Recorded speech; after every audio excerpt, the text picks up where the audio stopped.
성경 말씀 함께 보겠습니다.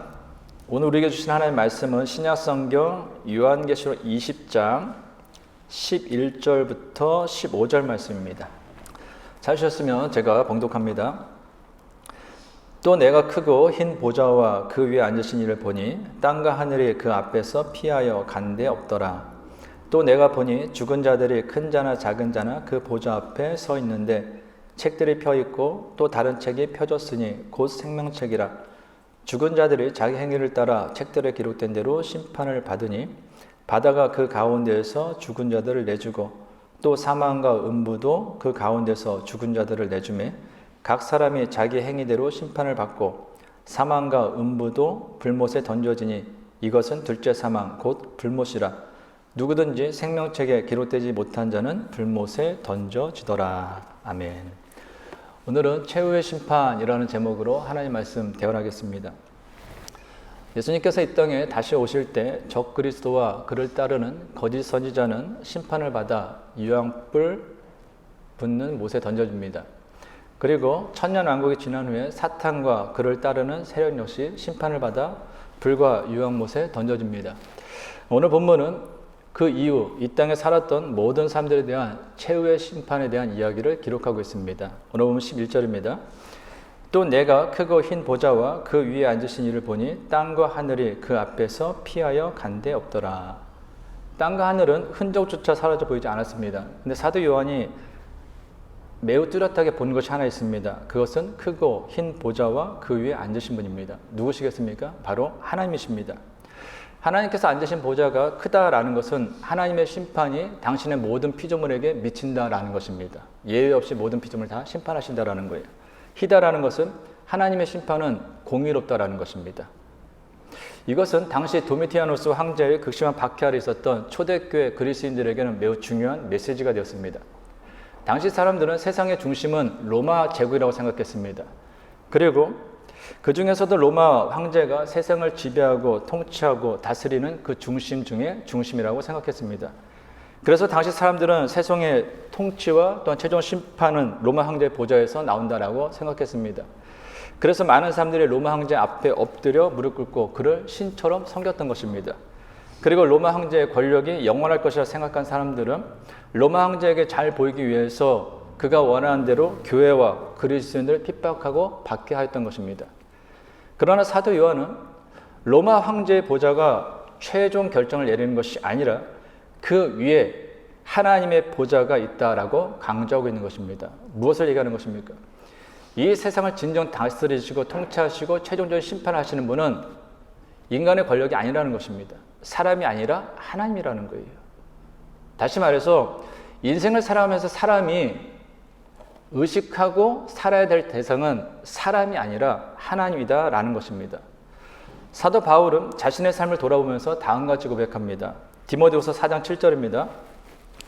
나는 선한 싸움을 싸우고 나의 달려갈 길을 마치고 믿음을 지켰으니. 바울은 담메색으로 가는 중에 예수 그리스도를 만난 이후 그리스도인으로서 복음 전도자로서 죽는 순간까지 최선을 다하였습니다. 그러나 아시는 것처럼 바울의 삶은 사실 예수님을 만난 이후로 결코 평탄치 않았습니다. 오히려 그 이전과는 비교할 수 없을 정도로 큰 고난과 어려움을 겪었던 사람이 바로 바울입니다. 그는 주님을 만난 이후로 그리스도인으로서 복음 전도자로서 부족함이 없도록 주의 말씀에 신실하게 살았습니다. 그런데 그가 겪은 것은 무엇입니까? 오해로 인해서 사랑하는 동역자와 헤어지게 됐습니다. 자신의 계획과는 전혀 다른 곳을 가기도 했습니다. 선한 일을 했음에도 불구하고 억울한 누명을 쓰고 매를 맞고 감옥에 갇히게 됐습니다. 동전 유대인들은 이 바울이 가는 곳이라면 어디라도 따라다니며 그의 하는 사역을 방해했고 교회를 어지럽혔으며 그를 죽이려고 애썼습니다. 이 외에도 이방인의 위험과 신의 위험과 광야의 위험과 바다의 위험과 거짓 형제 중의 위험과 줄이고 목마르며 또한 여러 번 굶고 춥고 헐벗기를 너무나 많이 했습니다. 그럼에도 불구하고 바울은 그 모든 고난 가운데도 포기하지 않고 인내하며 끝까지 믿음을 지키며 그리스도인으로서 복음 전도자로서 살았습니다. 사도 바울이 이처럼 그 많은 고난과 어려움을 경험하는 가운데서도 그리스도인으로서 복음 전도자로서 순교의 현장까지 갈 수 있었던 이유는 그는 항상 주님을 의식하고 주님의 판단을 의식하는 사람이었기 때문입니다. 디모데후서 4장 8절입니다. 이제후로는 나를 위하여 의의 면류관이 예비되었으므로 주 곧 의로우신 재판장이 그날에 내게 주실 것이며 내게만 아니라 주의 나타나심을 사모하는 모든 자에게 도니라. 아멘. 바울은 여기서 뭐라 그럽니까? 주님, 그 주님은 의로우신 재판장이라는 거예요. 로마 황제 네가 나를 판단하는 것 같지만, 네가 나에 대해서 형벌을 내린 것 같지만 그건 아니라는 거예요. 나에 대한 최종적인 판단은 의로우신 재판장, 그 하나님만이 하실 수 있다는 거죠. 이 사실을 사도 바울은 알았습니다. 그래서 그는 사람들의 핍박, 협박, 그 모든 것에 관심 갖지 않고 그 모든 것으로 인하여서 자신이 해야 될 사명을 포기하지 않고 끝까지 죽는 순간까지 그리스도인으로서 말씀에 순종하며 복음 전도자로서 자신에게 주어진 사명을 감당하였던 것입니다. 사람을 의식하고 사람의 판단을 의식하며 사는 사람과 주님을 의식하고 주님의 판단을 의식하며 사는 사람의 삶은 전혀 다를 수밖에 없습니다. 그리스도인을 할지라도 늘 언제나 사람을 의식하고 사람의 판단을 의식하며 사는 사람은요, 하나님의 말씀보다는 세상 사람들이 원하는 삶을 살 수밖에 없습니다. 왜냐하면 그들에게 잘 보여야 되니까요. 그들이 나를 판단한다라고 생각하기 때문에. 그러나 우리가 정말로 내 앞에 계신 그 하나님을 의식하고 그 하나님께서 나에 대해서 최종적인 판단하시는 분이다라는 사실을 우리가 잊지 않고 기억하며 산다면요, 홀로 있는 그 자리에서도 그리스도인으로서 하나님의 자녀로서 스스로에게 부끄럽지 않은 삶을 살게 될 것입니다. 그래서 그리스도인의 삶은요, 사람 앞에 살아가는 것이 아니라 늘 말씀드리는 거지만 골방에서도 하나님 앞에서 살아가는 인생이 되어야 한다라는 것입니다. 오늘 본 12절 상반절입니다. 또 내가 보니 죽은 자들이 큰 자나 작은 자나 그 보좌 앞에 서 있는데, 사도 요한은 죽은 사람들이 보좌 앞에 서 있는 것을 보았습니다. 이 구절 보면 사도 요한이 이렇게 얘기를, 죽은 자들이 큰 자나 작은 자나 그 보좌 앞에 서 있는 것을 보았다. 무슨 얘기일까요? 심판에는 예외가 없다라는 것입니다. 사실 사람들은 좀 편견을 가지고 살아갑니다. 어떤 편견이에요? 큰 사람, 작은 사람을 나누자. 크다, 작다라는 게 뭐예요? 돈 많은 사람, 돈 없는 사람. 권력 있는 사람, 권력이 없는 사람, 많이 배운 사람, 적게 배운 사람. 뭐 잘난 사람, 못난 사람. 이쁜 사람, 뭐 못생긴 사람. 뭐 이런 거 있지 않습니까? 이런 사람을 나누고서 그 편견을 가지고 살아가요.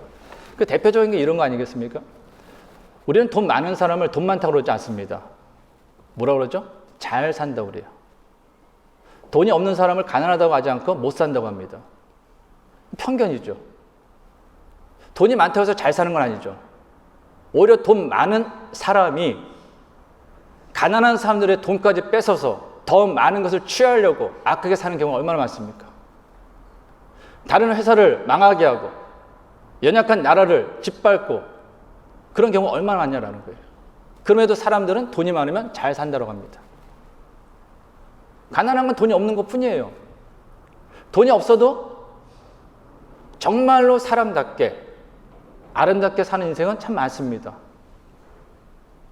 가난한 사람의 마음은 또 가난한 사람이 안다라고 하나요? 그런 얘기가 왜 있겠습니까? 내가 힘들었던 사람이 다른 사람이 힘든 걸 알기 때문에 내가 가진 적은 것에서도 그를 도울 줄 안다라는 거예요. 이게 잘 사는 거죠. 근데 사람들은 끊임없이 돈이 많다 하면 잘 산다고 그래요. 돈이 없으면 못 산다고 해요. 이런 예도 있죠. 남자들의 늘 관심은 뭐라고 하죠? 뭐 소개팅을 하든지 뭐 미팅을 하든지 결혼하든지 중매를 하든지 늘 관심은 예뻐. 무슨 생각이냐? 사람들은 그런 얘기하는 거예요. 예쁘면 모든 걸 용서해 줍니다. 잘생기면 모든 걸 용서해 줘요. 심지어 사기꾼, 범죄자라 할지라도 그 얼굴이 이쁘면 팬카페가 생기고 다 이유가 있었겠지? 라고 오히려 응원해 줍니다. 사람들의 편견이 뭐예요? 이쁘면, 잘생겼으면, 공부를 잘했으면, 좋은 대학을 갔으면, 좋은 차를 타면, 좋은 집에 살면 그 사람은 괜찮을 거야 라는 거예요. 반대로 정말로 괜찮은 사람인데 옷이 좀 허접하거나 아니면 얼굴이 좀 못났거나 아니면 허름한 차를 타거나 허름한 집을 살면 편견을 가지고 관계를 맺지 않는 경우가 많죠. 근데 오히려 일생을 살면서 자신은 그런데 살면서도 오히려 연약한 거, 힘든 거, 선교지에 자신의 모든 것을 다 바친 사람들도 너무나 많다라는 것입니다. 그런데 성경 이야기는 뭐예요? 너희들이 사람을 어떻게 나누든지 관계없이 큰 자든 작은 자든 돈이 많든 적든 권력이 있든 없든 많이 배웠든 적게 배웠든 모든 사람 관계없이 다 죽음 뒤에는 하나님 앞에 심판을 받기 위해 선다라는 것입니다. 그래서 성경에 다음과 같이 증거하죠. 히브리서 9장 27절입니다. 한 번 죽는 것은 사람에게 정해진 것이요 그 후에는 심판이 있으리니. 사람이 태어나서 육적으로 죽는 것은 다 정해진 거예요. 그렇죠? 모든 사람은 다 죽습니다. 또 한 가지 정해진 건 뭐냐? 이 땅에 살았던 모든 사람들, 그 사람들은 결국 하나님의 심판대 위에 서게 된다라는 것입니다. 바로 그 순간이 지금 온 거예요. 그런데 보면은 하나님 보좌 앞에 두 종류의 책이 있습니다. 하나는 생명책이고 하나는 자기의 행위를 따라 기록한 책이에요. 오르문 12절 13절입니다. 또 내가 보니 죽은 자들이 큰 자나 작은 자나 그 보좌 앞에 서 있는데 책들이 펴 있고 또 다른 책이 펴졌으니 곧 생명책이라. 죽은 자들이 자기 행위를 따라 책들에 기록된 대로 심판을 받으니 바다가 그 가운데서 죽은 자들을 내주고 또 사망과 음부도 그 가운데서 죽은 자들을 내주매 각 사람이 자기 행위대로 심판을 받고. 두 가지 책이 있다라는 거예요. 그런데 방금 읽은 구절이 계속해서 강조하는 것이 하나 있습니다. 무엇이죠? 사람은 자기의 행위를 따라 심판을 받는다라는 거예요. 내가 어떻게 살았느냐, 내가 어떤 행위를 했냐에 따라서 하나님 앞에 그 기록한 쫙 책이 있는데 그것을 하나님께 펴시고 누구누구야, 너는 인생을 이렇게 살았지? 그러니까 너는 이렇게 판단을 받아야 돼 라고 심판하신다라는 거예요. 그런데 이처럼 우리의 삶이 어떠냐에 따라서 하나님 앞에 심판을 받는다라는 말씀은 성경에 참으로 많이 나와 있습니다. 예레미야 17장 10절입니다. 나 여호와는 심장을 살피며 폐부를 시험하고 각각 그의 행위와 그의 행실대로 보응하나니. 고린도전서 3장 8절입니다. 심는 이와 물준 이는 한 가지이나 각각 자기가 일한 대로 자기의 상을 받으리라. 마태복음 16장 27절입니다. 인자가 아버지의 영광으로 그 천사들과 함께 오리니 그때 각 사람이 행한 대로 갚으리라. 그런데 심판의 기준은 행위만이 아닙니다. 우리가 했던 모든 말 역시 심판의 기준이 됩니다. 말라기 3장 16절입니다. 그때 여호와를 경외하는 자들이 피차에 말하며 여호와께서 그것을 분명히 들으시고 여호와를 경외하는 자와 그 이름을 존중히 여기는 자를 위하여 여호와 앞에 있는 기념책에 기록하셨느니라. 하나님께서 우리가 하는 말을 다 들으신다라는 거예요. 그러니까 우리가 기도하는 거 아니겠습니까? 작은 신음소리, 말 밖으로도 내지 못할 정도의 그 간절함, 그것도 하나님께서 다 들으시기 때문에 우리는 그 작은 신음소리조차 하나님 앞에 기도가 된다라는 것입니다. 그거 듣고 응답하시는 거거든요. 근데 지금 뭐라는 거예요, 말라기 선지자가? 우리가 이 땅에서 다른 사람에게 한 모든 말도 하나님께서 들으시고 듣는 걸로 끝나는 것이 아니라 하나님 앞에 있는 기념책에 다 기록하신다라는 거예요. 그리고 마지막 그날이 되면 우리가 했던 그 말들이 기록된 그 기념책에 있는 내용에 따라서 우리는 하나님 앞에 해명을 해야 된다는 것입니다. 마태복음 12장 36절 37절입니다. 내가 너희에게 이르노니 사람이 무슨 무익한 말을 하든지 심판 날에 이에 대하여 신문을 받으리니 내 말로 의롭다함을 받고 내 말로 정죄함을 받으리라. 그래서 말 조심해야 되는 거예요. 말 함부로 하면 안 됩니다, 진짜. 내가 한 말은 내가 가장 많이 듣고요. 나와 가장 가까이 지는 내 가족이 많이 듣습니다. 악한 말을 하면 내가 가장 많이 영향을 받는 것이고 악한 말을 하면 내 가족이 가장 많이 영향을 받는 거예요. 불신의 말을 하면 내가 가장 많이 영향을 받는 것이고 내 가족이 가장 많은 영향을 받는 것입니다. 그래서 말 조심하고 말을 잘해야 되는 거예요. 근데 그보다 더 큰 이유는 무엇입니까? 내가 한 그 말, 내가 한 그 행위대로 하나님께서 우리를 마지막 날에 심판하실 것이기 때문입니다. 그렇다면 그 심판의 결과는 어떨까요? 오늘 보면 14절입니다. 사망과 음부도 불못에 던져지니 이것은 둘째 사망 곧 불못이라. 자기 행위대로 심판을 받은 모든 사람은 불못에 던져집니다. 이것이 심판의 마지막 결과예요. 즉 지옥에 간다라는 것이죠. 근데 사실 우리가 생각해야 될 거죠. 지옥은 하나님께서 우리 인간을 위해서 만든 것이 아닙니다. 천국은 우리 사람을 위해서 만든 곳이라면 지옥은 하나님께서 우리 사람을 위해서 만든 것이 아니에요.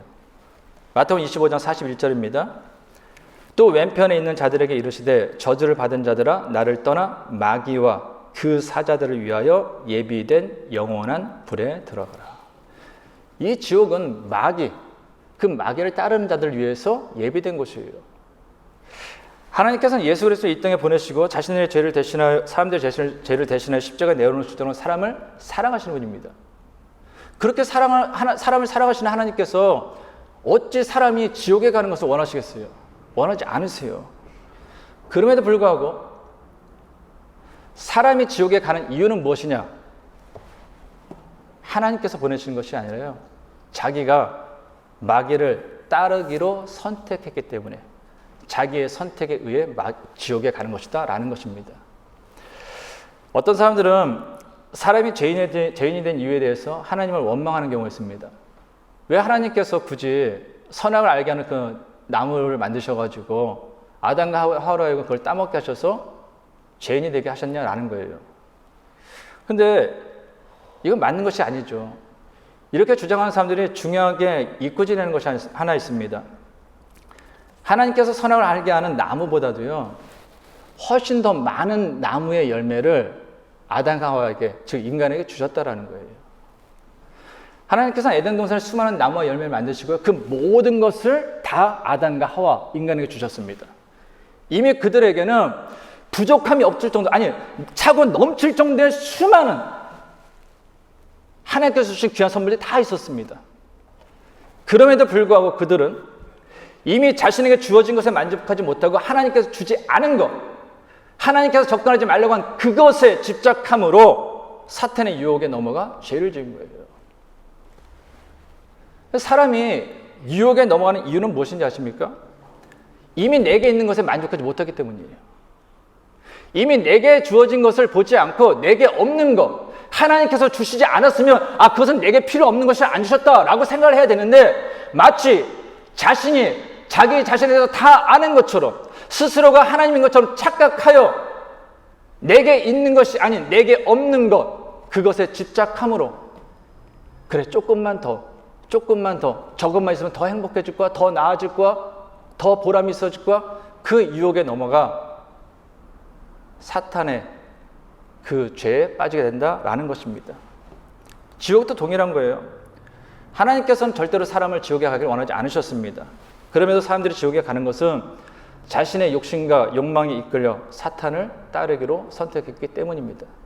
그래서 사랑하는 성도 여러분, 인생을 살면서 우리가 조심해야 될 거는요, 다양한 사람들을 만나고 다양한 공동체를 경험하게 될 것입니다. 그런데 분명히 기억하십시오. 인간적인 욕심과 욕망을 자극하는 사람과 공동체는 멀리 하십시오. 그들은 나를 지옥으로 인도할 것이기 때문입니다.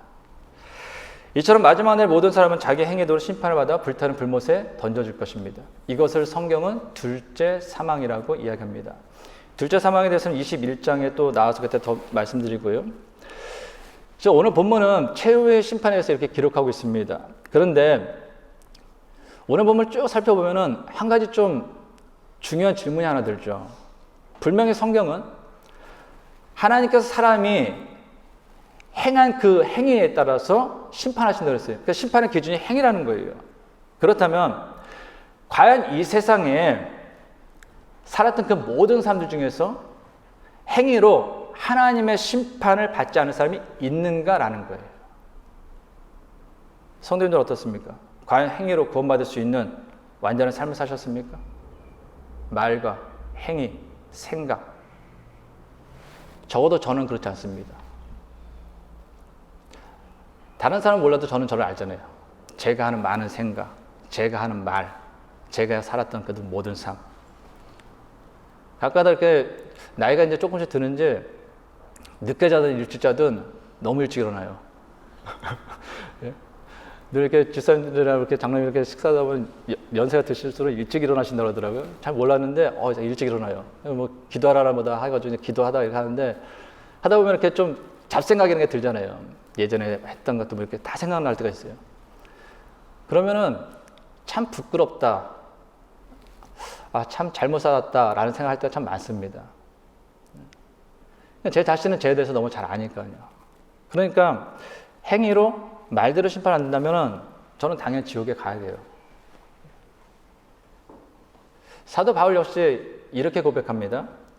로마서 7장 21절부터 23절입니다. 그러므로 내가 한 법을 깨달았노니 곧 선을 행하기 원하는 나에게 악이 함께 있는 것이로다. 내 속사람으로는 하나님의 법을 즐거워하되 내 지체 속에서 한 다른 법이 내 마음의 법과 싸워 내 지체 속에 있는 죄의 법으로 나를 사로잡는 것을 보는도다. 무슨 고백이에요?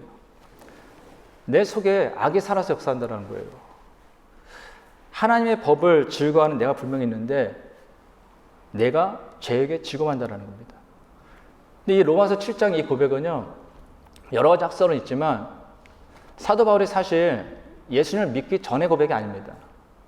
사도 바울이 예수님을 알고 믿고 복음 전도자로서 그리스도인으로 최선을 다하여 순교를 각오하고 살 때, 어찌 보면 신앙이 가장 좋을 때, 신앙이 가장 순결할 때, 그때 탄식이에요.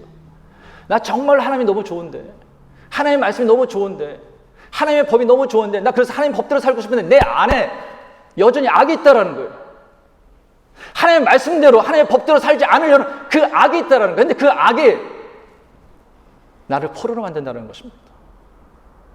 나 정말 하나님 사람처럼 살고 싶은데 오히려 그 악이 나를 포로로 올가면서 내가 자꾸 친다라는 거예요.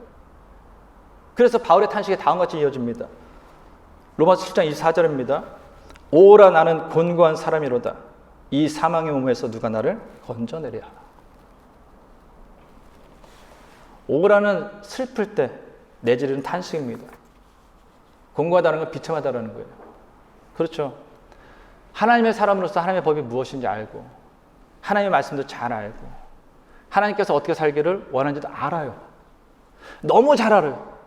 그래서 마음속에서 내가 그렇게 살고 싶어. 늘 언제나 나는 날마다 죽는다고 고백하면서 기도도 해요. 그런데 내 모습을 보니 자꾸 악에게 진다라는 거예요. 세상의 가치관을 따라가려고 하고 사람의 말을 따라가려고 사람에게 잘 보이려고 하고 인간적인 욕심과 욕망에 이끌려 살아가는 내 모습을 본다라는 거예요. 그러니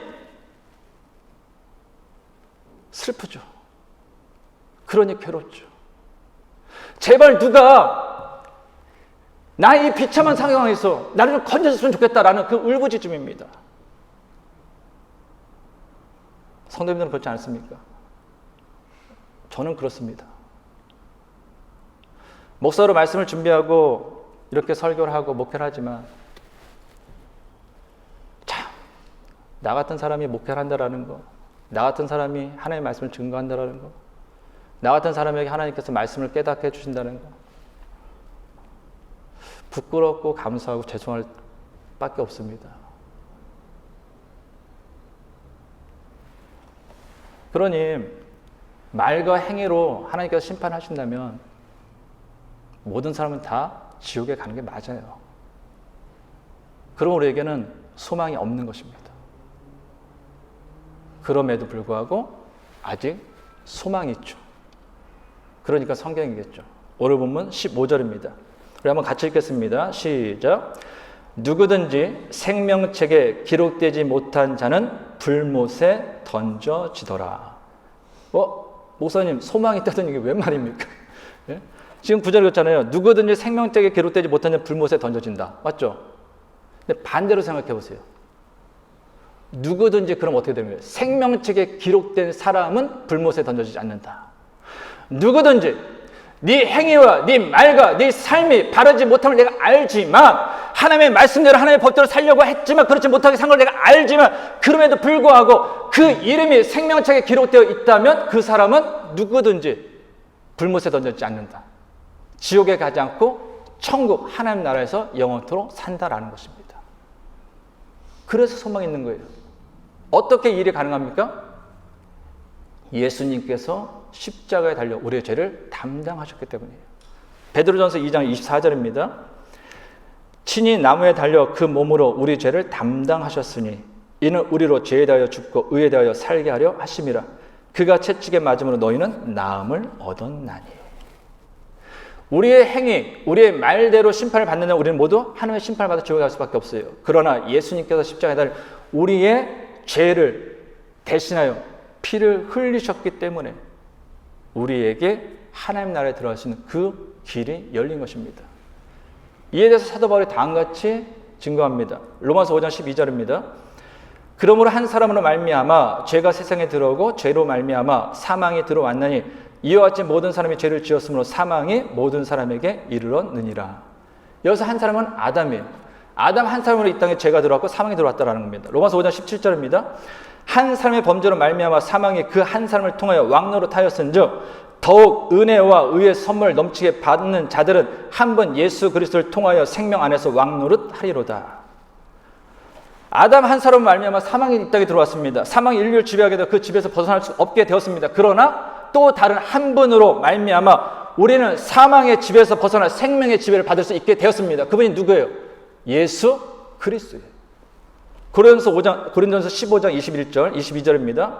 사망이 한 사람으로 말미암았으니 죽은 자의 부활도 한 사람으로 말미암는도다. 아담 안에서 모든 사람이 죽은 것 같이 그리스도 안에서 모든 사람이 삶을 얻으리라. 예수 그리스도 안에서 모든 사람이 부활하여 영원한 생명, 새 생명을 얻었다라는 것입니다. 무엇을 얘기하는 거예요? 우리는 아담 안에서 우리의 이름은 모두 사망의 책, 심판의 책에 기록되어 있었다라는 거예요. 그래서 우리는 영원히 죽을 수밖에 없는 그 둘째 삶을 경험할 수밖에 없었습니다. 그런데 예수 그리스도께서 우리의 죄를 짊어지고 십자가에서 죽으신과 동시에 예수 그리스도의 그 피로 사망의 책, 죽음의 책, 심판의 책에 기록된 우리의 이름을 지워주시고 우리의 이름을 생명의 책에 기록해 주셨다라는 거예요.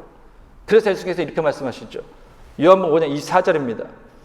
내가 진실로 진실로 너희에게 이르노니 내 말을 듣고 또 나 보내신 이를 믿는 자는 영생을 얻었고 심판에 이르지 아니하나니 사망에서 생명으로 옮겼느니라. 아멘.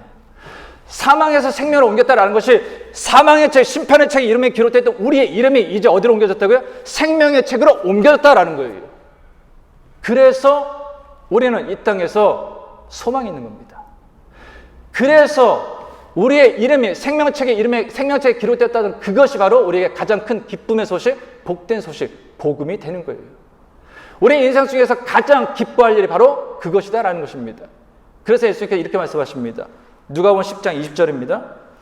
그러나 귀신들이 너희에게 항복하는 것으로 기뻐하지 말고 너희 이름이 하늘에 기록된 것으로 기뻐하라 하시니라. 아멘.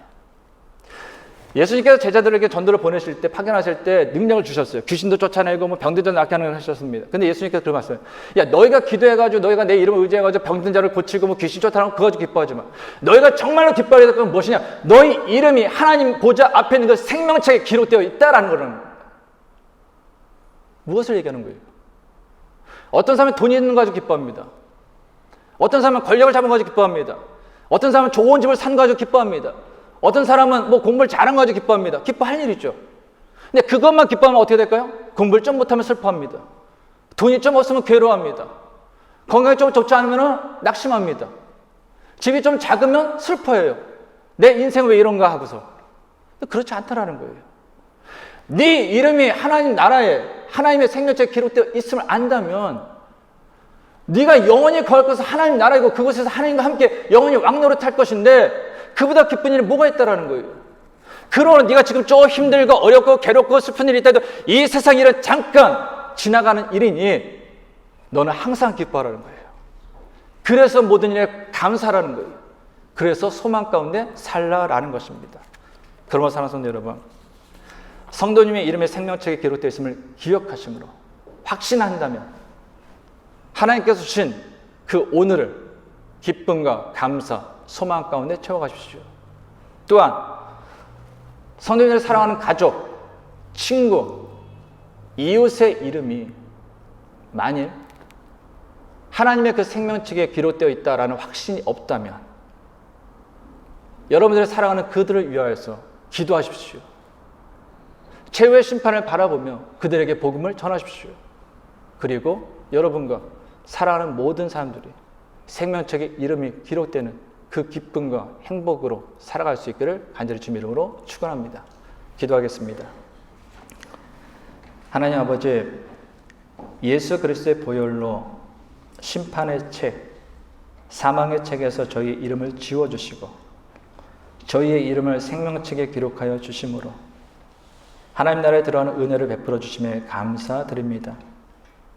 그러므로 생명책에 이름이 기록된 하나님 나라 백성으로서 어떤 상황 속에서도 인내하며 끝까지 믿음을 지키며 소망 가운데 오늘을 살아가게 하옵소서. 또한 사랑하는 이들을 위해서 기도하며 마지막에 있을 최후의 심판을 바라보며 살아가는 이들에게 복음을 전하게 하옵소서. 예수님의 이름으로 기도하옵나이다. 아멘. 우리 지금 다 같이 일어나셔서 주님 앞에 찬양하며 백가합니다.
사랑하는 성도 여러분,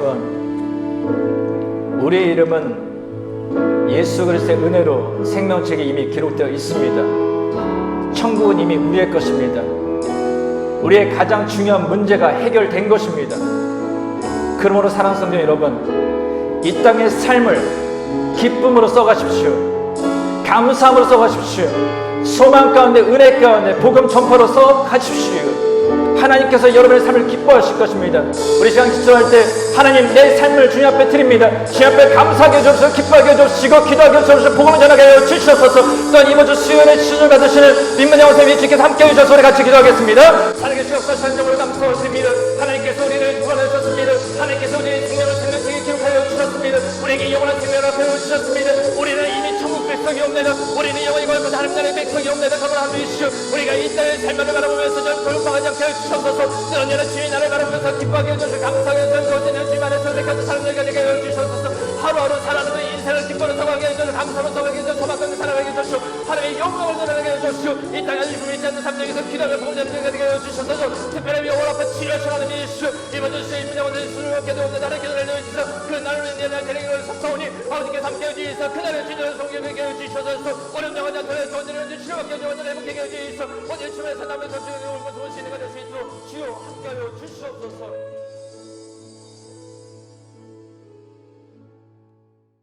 이제는 우리 주 예수 그리스도의 은혜와 하나님의 크신 사랑과 성령님의 교통하심이 예수 그리스도의 보혈로 생명책에 이름이 기록된 하나님 나라 백성으로서 때로 힘들고 어려운 상황이 있다 할지라도 이 땅의 삶이 나의 전부가 아니라 하나님 나라의 삶이 나의 전부이며 영원임을 기억함으로 어떤 상황 가운데서 인내하며 끝까지 믿음을 지키며 수만 가운데 오늘을 살아가며 아직 구원받지 못한 사랑하는 이들을 위해서 기도하며 복음 전하기 원하는 모든 성도들과 이번 주 수요일 눈 수술을 받으시는 임문자 권사님 위에 이제부터 영원까지 함께 하시기를 간절히 축원하옵나이다. 아멘.